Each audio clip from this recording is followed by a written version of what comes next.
Lundi 3 juin 2024, mesdames et messieurs, c'est toujours un plaisir de vous retrouver dans cette nouvelle édition du journal de Viva en version française. Bonsoir à tous. Dans les informations de ce jour, le président Andry Rajoelina et son épouse Miel Rajoelina ont rencontré ce matin à l'hôtel intercontinental COEX les membres de la diaspora malgache en Corée. L'amélioration de la qualité de l'éducation à Madagascar, notamment au sein des universités, figure parmi les principaux souhaits de ces derniers. Le président leur a immédiatement répondu en déclarant que le gouvernement faisait déjà des efforts, notamment dans la construction des infrastructures éducatives. Ainsi, de nombreuses universités ont été créées, même si beaucoup d'autres restent à construire, a-t-il précisé. Il a également déclaré qu'il fera venir des enseignants étrangers pour améliorer la qualité de l'éducation. Reportage de Ruth Christelle Rakut-Malal et Eraslo Forman. De nombreux jeunes malgaches souhaitent poursuivre leurs études en Corée. Il existe de nombreuses étapes à franchir et ce n'est pas facile d'y parvenir du fait que cela demande de la persévérance et de la détermination. Il existe généralement des bourses accordées par la République de Corée, mais il y a peu de place pour les étudiants malgaches selon les membres de la diaspora malgache qui les ont reçus. Et une fois arrivé en Corée, chaque étudiant doit d'abord étudier la langue coréenne pendant 1 an avant de pouvoir choisir sa filière. L'éducation en Corée est différente de celle à Madagascar car il faut être ponctuel et discipliné. L'objectif des jeunes qui étudient en Corée est de contribuer au développement du pays une fois leurs études terminées. Il est possible de développer Madagascar et le retard en matière de développement peut être comblé, ont-ils affirmé. Le président Andry Rajoelina et son épouse n'ont pas oublié les membres de la diaspora malgache en Corée lors de leur visite dans ce pays. Ce matin, il a eu une réunion à l'hôtel intercontinental COEX pour écouter leurs souhaits. Cela inclut la demande de ces étudiants d'améliorer la qualité de l'éducation à Madagascar, ainsi que l'accélération et ou amélioration des services publics. Le président a immédiatement répondu à leur demande en déclarant qu'il ferait venir des enseignants étrangers dans le pays et que la construction d'infrastructures éducatives telles que des écoles et des universités est déjà en cours. Les membres de la diaspora malgache en Corée se sont réjouis de cette rencontre parce que c'est la première fois qu'un président écoute la diaspora dans un pays aussi éloigné comme la Corée. Le ministre des Affaires étrangères, le ministre du Travail, le ministre des Mines et les responsables au sein de l'EDBM ont été également présents à la rencontre d'aujourd'hui. La corruption au niveau des bureaux administratifs est inacceptable, a rappelé le président de la République, Andry Rajoelina, en Corée. Il l'a justement défini dans le pilier numéro 3 du développement, l'amélioration de l'administration publique et la lutte contre la corruption. Il sera ainsi ferme dans sa mise en vigueur, a-t-il souligné. Reportage toujours de Ruth Christelle Rakut-Malal et Eraslo Forman. Nombreux sont ceux qui se plaignent des services offerts par l'administration publique malagasy. Soit les fonctionnaires ne savent pas recevoir les usagers, soit le traitement des dossiers est long. Parfois, une intervention est nécessaire pour obtenir les documents requis. En Corée, le président de la République a particulièrement mis l'accent sur le travail de la douane malagasy dont se plaignent les usagers. Selon lui, la plupart des agents de la douane sont corrompus et la mésaventure de certains lors de leur passage à la douane d'Ivat reste pour eux un mauvais souvenir de Madagascar. C'est désolant car c'est la réputation du pays qui en paie les conséquences et l'on devrait remédier à cette triste situation, a précisé le président Andry Rajoelina. C'est pour cette raison qu'il a défini comme pilier numéro 3 l'amélioration de l'administration publique et la lutte contre la corruption. Les Malagasy devraient changer de mentalité pour pouvoir se développer et cette mentalité a permis à la Corée du Sud de se développer rapidement et c'est ce qui a fait de ce pays la 10e puissance mondiale, a-t-il conclu.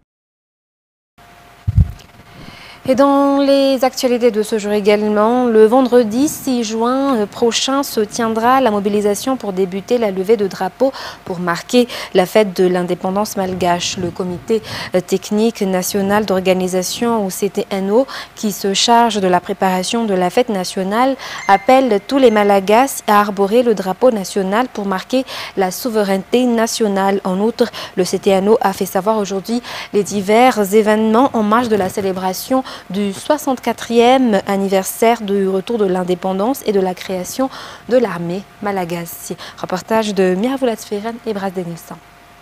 Une cérémonie officielle honorée par la présence du Premier ministre Nsa Christian sur le parvis de l'hôtel de ville à Nalankil marquera le début de la célébration du 64e anniversaire de l'indépendance et de la création de l'armée malagasy. Le 6 juin prochain marquera également le début de la levée des drapeaux pour tous les Malagas sans exception, mais aussi les institutions diverses. Cette mobilisation durera un mois et prendra fin le 6 juillet prochain. Il y aura également des compétitions sportives, des kermesses au stade de Betongul, des expositions, mais aussi des podiums dans chaque district, des cultes œcuméniques, mais aussi des feux d'artifice durant la soirée du 25 juin dans tous les districts. Le dimanche 23 juin aura lieu le grand spectacle évangélique qui se tiendra au stade Baria Mamasn. Le 24 juin aura lieu la grande répétition au stade Baria Mamasn toujours. Et comme chaque année, un grand défilé et une cérémonie militaire marqueront la journée du 26 juin. Cette année, environ 3000 participants défileront, parmi lesquels l'armée, les jeunes, la police nationale, les services de douane, l'administration pénitentiaire, entre autres. Environ 800 voitures et motos, 5 avions Cessna survoleront le stade lors de la grande parade avec 3 hélicoptères. Le maintien de la sécurité et le respect de la capacité du stade Baria Mamasn seront stricts pour prévenir tout danger, a indiqué le comité technique national du 26 juin. Madagascar avance, les Malgaches avancent ensemble avec patriotisme, qui est le reflet de la célébration du 64e anniversaire du retour de l'indépendance et de la mise en place des forces armées. Et dans la page fait divers de ce soir, 200 maisons ont été entièrement détruites par un incendie à Uvacha, dans la commune de Manjumurcha, région d'Anos. Environ 179 familles sont sans abri dans cette localité qui fait partie de celles qui ont une place importante en matière de tourisme dans la région d'Anos, selon les informations. Les autorités locales sont déjà au chevet de la population en fournissant des vivres. Reportage de Anyen Martina et Sechanjenap. Les maisons de 688 personnes dans le Fukuntan Uvacha, commune de Manjumurcha, à Nos, ont été réduites en cendres. Aucun bien n'a pu être sauvé après l'incident du 25 mai dernier. D'énormes pertes pour les habitants qui déclarent néanmoins ne pas se sentir seuls car les autorités locales sont déjà à leur chevet pour leur apporter des aides d'urgence. En conséquence, 179 familles vivent sous des tentes jusqu'à ce que la reconstruction progressive de leur maison soit achevée selon les informations. Ces familles ont également reçu une aide du gouvernement par l'intermédiaire du BNGRC sous forme d'ustensiles de cuisine, de couvertures, de riz et de céréales, d'huile et de bien évidemment des tentes comme abri. L'État et la région d'Anos ainsi que les partenaires locaux sont déjà en train de mettre en place la stratégie de reconstruction de ce Fukuntan de Uvacha. Ce dernier qui fait partie des lieux qui occupent une position importante en matière de tourisme dans la région Anos, selon les informations. Et dans les informations sociales de ce soir, une baisse notable du prix du riz blanc est observée sur le marché d'Antananarivo depuis le début de ce mois de juin. Les prix ont diminué de 175 à 350 ariars par kilo chez les distributeurs. Cette tendance ne se limite pas à Antananarivo mais affecte l'ensemble des régions du pays. Reportage de Jitkel Ranjenirin et Bras Denilson. Les prix des marchandises sur les marchés fluctuent au rythme des saisons. Nous sommes en pleine saison de récolte, d'où la baisse du prix du riz. Cette tendance se fait ressentir depuis environ 3 semaines, comme le confirment les grossistes. Actuellement, le Vartspal se vend à 2600 ariars le kilo, le Vargas à 2500 ariars et 2600 ariars. On trouve même les macoliques à moins de 3000 ariars et le riz de luxe à 3000 ariars. Autrement dit, le kilo du riz connaît une baisse de 175 à 350 ariars le kilo. Le prix du riz connaît une baisse notable dans l'ensemble du pays, aussi bien dans les régions centrales qu'à l'échelle nationale. Cette baisse est observée dans 9 districts d'Antimonjefen, 5 districts de Melek, 3 districts d'Itas, 3 districts d'Urumbe, 7 districts de Vagnankarach, 6 districts de Vidvnan, 2 districts d'Anos, 2 districts de la Haute-Matiach et 5 districts d'Antimotsnanen où on a effectué ces relevés de prix. Des relevés de prix effectués également dans le marché d'Anos ont montré une baisse d'environ 500 ariars par rapport au mois dernier. L'huile INA en bouteille de 1 litre est entre 8200 ariars à 8500 ariars. L'huile de tournesol 1 litre est disponible pour 9500 ariars. Les pommes de terre et les oignons ne sont pas classés parmi les ppm, même s'ils sont indissociables de la nourriture malgache. 4000 ariars ou 3500 ariars le kilo de tomates à Nous. Cependant, le prix des oignons a un peu augmenté avec l'arrivée de l'hiver, s'il s'écoule entre 7000 ariars à 8000 ariars le kilo. La promotion du tourisme responsable est la garantie d'un avenir écologique et durable, comme le confirme le ministère du Tourisme et de l'Artisanat. Cela nécessite la coopération et les efforts conjoints de tous. Chaque 2 juin est célébrée la Journée mondiale du tourisme responsable. Saint-Jessène Mireille. Ce ne sont pas que des vacances ou de simples voyages. Le tourisme responsable est bien plus qu'une simple tendance. En effet, c'est une véritable philosophie de voyage qui met en avant le respect de l'environnement, la valorisation des cultures locales et le soutien aux économies locales. À travers le tourisme responsable, il est possible d'apprendre quelque chose de nouveau, soit en interagissant avec la population locale, soit en suivant les coutumes et la culture d'une contrée. Il est également important de sensibiliser chacun à adopter des comportements environnementaux. L'une des choses à prendre en compte, par exemple, est le fait de jeter les déchets aux endroits où cela doit être fait. Le tourisme responsable garantit que les voyages n'ont pas d'impact négatif sur l'environnement. C'est aussi l'une des clés de la protection des ressources naturelles et culturelles de notre pays. Le ministère du Tourisme et de l'Artisanat a confirmé que la promotion d'un tourisme responsable est la garantie d'un avenir écologique et durable. Cela nécessite la coopération et les efforts conjoints de tous, touristes, opérateurs touristiques et résidents. La Journée mondiale du tourisme responsable, célébrée le 2 juin depuis 2007, vise à promouvoir les bonnes pratiques selon un thème choisi chaque année. Pour cette édition de 2024, le thème est axé sur la vertu pédagogique des vacances. Toujours dans cette actualité sociale, le domaine de l'aménagement du territoire et celui du foncier sont des domaines inséparables et complémentaires.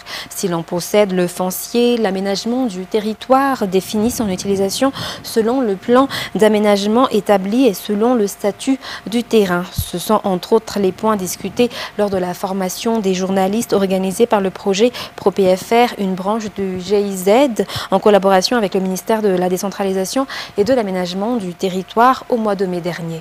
Reportage. Le domaine du foncier ne se cantonne pas tout simplement à la détention d'un terrain, mais se complète avec son aménagement dans son ensemble.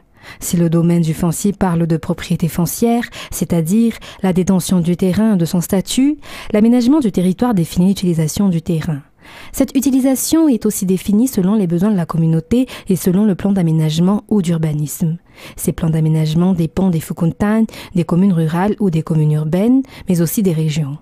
Il existe des plans d'urbanisme directeurs pour les grandes villes appelés PUD, un schéma d'aménagement communal ou SAC pour les communes rurales, et on peut aussi avoir le PUD, le plan d'aménagement au niveau des quartiers et des Fukuntane. Ces plans d'aménagement sont déjà des lois pour la plupart à Madagascar, mais le problème réside encore sur l'application de ces lois d'urbanisme, raison pour laquelle différentes lacunes sont rencontrées, surtout au niveau des grandes villes, comme la montée des eaux, du fait du non-respect du plan d'aménagement. Il y a aussi comme exemple concret et très observé partout, le non-respect des réserves ayant prise au niveau des routes. Selon la loi, il est interdit de construire à 15 mètres d'une route nationale en partant de l'axe central de cette route nationale, 10 mètres pour les routes régionales et 5 mètres pour les routes communales et 2 mètres au niveau des rues de quartier. Un des efforts que doit alors entreprendre le ministère de la Décentralisation et de l'Aménagement du territoire est de faire connaître la loi au grand public afin d'éviter les divers problèmes. Néanmoins, le ministère travaille de près avec les partenaires comme le GIZ à travers le projet ProPFR ou Politique foncière responsable qui est un outil pour faire connaître la loi et la politique foncière dans le pays. Ce projet est mis en œuvre dans le nord du pays. Et dans les actualités internationales de ce soir, des agriculteurs français et espagnols bloquent aujourd'hui les points de passage transfrontaliers le long des Pyrénées dans la dernière ligne droite avant les élections européennes afin de peser sur le scrutin et réclamer notamment une énergie moins chère. France 24. Péage ouvert, direction la frontière espagnole. Une image qui rappelle les blocages des agriculteurs il y a 5 mois. Une autoroute complètement occupée par les tracteurs. De part et d'autre de la frontière, sur l'autoroute A9, paysans français ou espagnols se retrouvent et affichent les mêmes revendications. Ni France, ni Espagne, nous sommes pays catalans. C'est les mêmes inquiétudes? C'est les mêmes inquiétudes. Prix du gaz, importation de tomates marocaines, les agriculteurs des 2 premiers pays producteurs d'Europe veulent peser sur les élections de dimanche. 30 ans de combat et aujourd'hui les agriculteurs continuent à crever, les Espagnols pareil. Donc on a énormément de marchandises qui arrivent d'autres continents, hors UE, qui ne respectent pas du tout les normes européennes. Là il y a les européennes dans quelques jours, on espère pouvoir marquer le coup. Maintenant nous on attend vraiment des réponses très rapides parce que sinon après l'été on recommencera et plus durement. À l'extrémité ouest des Pyrénées, au sud d'Andaille, 150 agriculteurs de part et d'autre du péage de Biriatou. Tous veulent que leur message dépasse leurs frontières. En montrant cette grande force sur toute la chaîne des Pyrénées en association avec les Espagnols, j'espère que nos dirigeants européens vont prendre conscience du problème. En Haute-Garonne, celui qui avait mené la fronde des agriculteurs en janvier dernier est de retour sur les barrages. On nous parle d'une Europe forte, d'une Europe agricole forte, qui nous donne des moyens, qui commence à harmoniser déjà tous les pays européens, qui les harmonise sur les mêmes normes et sur les mêmes taxes. Au total, 7 points de passage le long de la frontière franco-espagnole bloqués. Et à Odiané, une petite ville rurale du nord de la Côte d'Ivoire, loin de la métropole d'Abidjan, une centaine d'enfants forment un orchestre philharmonique, le premier du genre dans le pays. La plupart n'avaient jamais touché un instrument avant d'intégrer le groupe créé en 2022. Cet orchestre s'est notamment produit lors de la cérémonie de clôture de la Coupe d'Afrique des Nations 2024. France 24.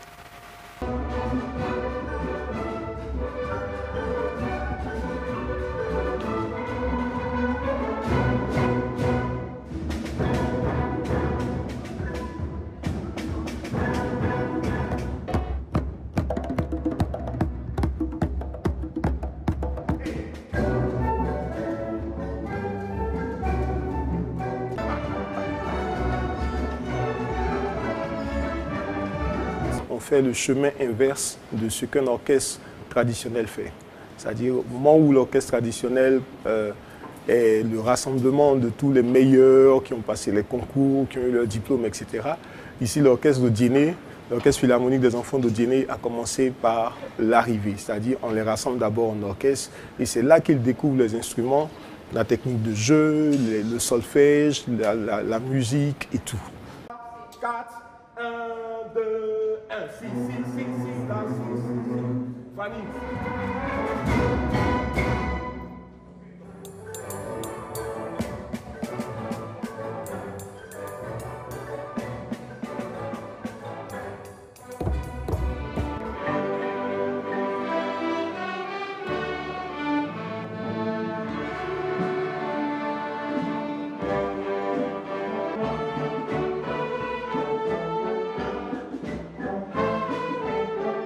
Pendant la CAN, j'ai été très contente, jouer devant plein de personnes. Je vais être musicienne professionnelle parce que l'orchestre m'a changé ma vie.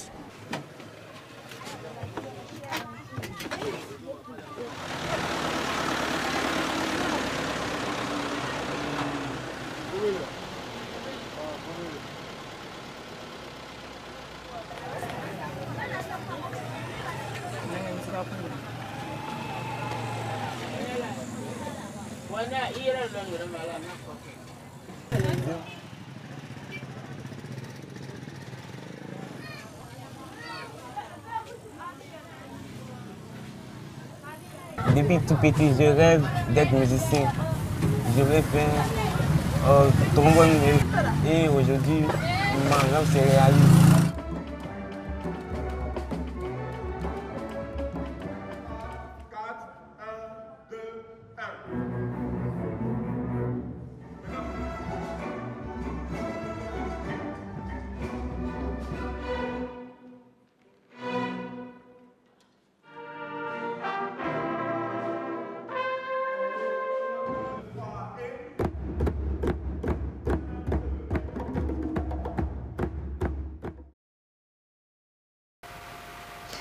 Toujours dans l'actualité internationale, le capitaine de l'équipe de France, Kylian Mbappé, s'apprête à rejoindre le prestigieux club castillan, le Real Madrid. Le club va annoncer aujourd'hui la signature de Kylian Mbappé jusqu'en juin 2029. France 24.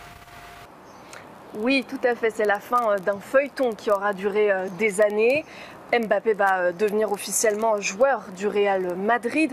L'annonce tant attendue de la signature devrait avoir lieu ce soir. L'objectif était d'annoncer la nouvelle avant l'Euro pour que le capitaine de l'équipe de France puisse se concentrer pleinement sur les Bleus. En tout cas, si l'annonce tarde à se faire, Mbappé a lui déjà prévu de poser ses valises à Madrid puisqu'il a acquis dernièrement une maison dans la capitale espagnole. Il a fait le choix du quartier très sécurisé de la Finca, qui est aussi surnommé le Beverly Hills à l'espagnol. Alors selon les informations locales, il aurait racheté l'ancienne villa de Gareth Bale, ancien joueur du Real Madrid. Alors pour l'heure, on ne sait pas quand est-ce que Kylian Mbappé viendra se présenter au public, mais la direction du Real a déjà annoncé préparer un véritable show et pouvoir remplir son stade pour accueillir celui que tout le monde attend ici. Fin de ce journal. Mesdames et messieurs, merci de votre fidélité. Très bonne suite de programme sur Viva. Après ce journal en version française, vous allez suivre votre film Les Cartes du Mal. Sur ce, très bonne soirée sur Viva. Au revoir.